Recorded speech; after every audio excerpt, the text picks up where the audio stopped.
Let's bring in Needham senior analyst Laura Martin has a buy on Apple and a hold on Facebook. Laura, welcome back. Good to see you. Nice to see you. Thanks for inviting me. I want to talk about the results, and then we can talk about positioning and sentiment afterwards. But second quarter in a row with double-digit gains in every single product category. How often have you seen a quarter like this one from Apple?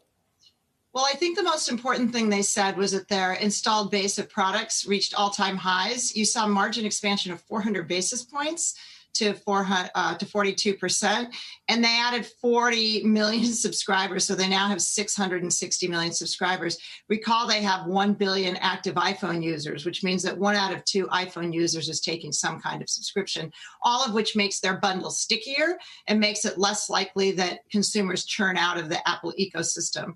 So I thought all those things bode well for next quarter and the quarter beyond as also. All right. So in terms of sentiment now, the point's been made. These companies are doing 50% year on year, and the stocks have hardly done anything close to that. Does that mean stocks catch up, or is the results catching up now to what stocks did long ago?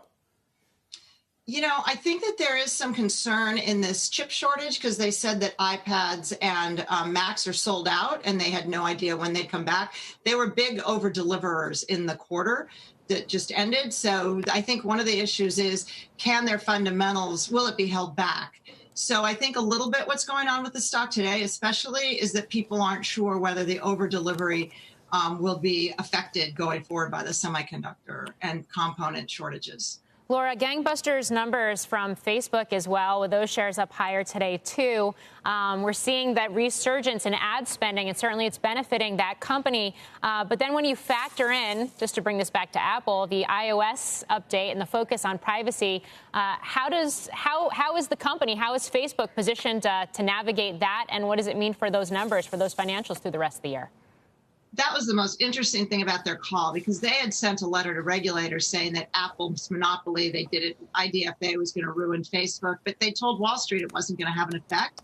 And so I was very interested in how the CEO is going to navigate the second quarter guidance, because Apple's IDFA just went away this week. They just started that 14.5 upgrade this week.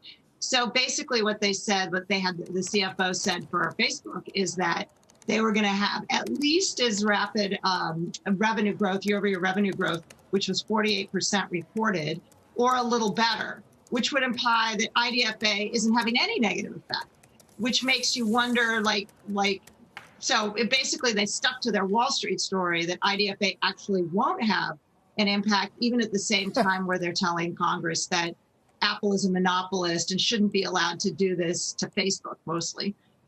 So I think that's really an interesting line they're trying to navigate. We'll see what really happens to the numbers in the second quarter. But from some of the verbiage, they were acting like they were scrambling to react to IDFA, even though IDFA going away was supposed to happen last September, and Apple extended it to this week. So they had an extra 6 months over at Facebook. So I don't know what they've been doing, if this is really such a big threat as they're making it out to be. Shepard Smith here. Thanks for watching CNBC on YouTube.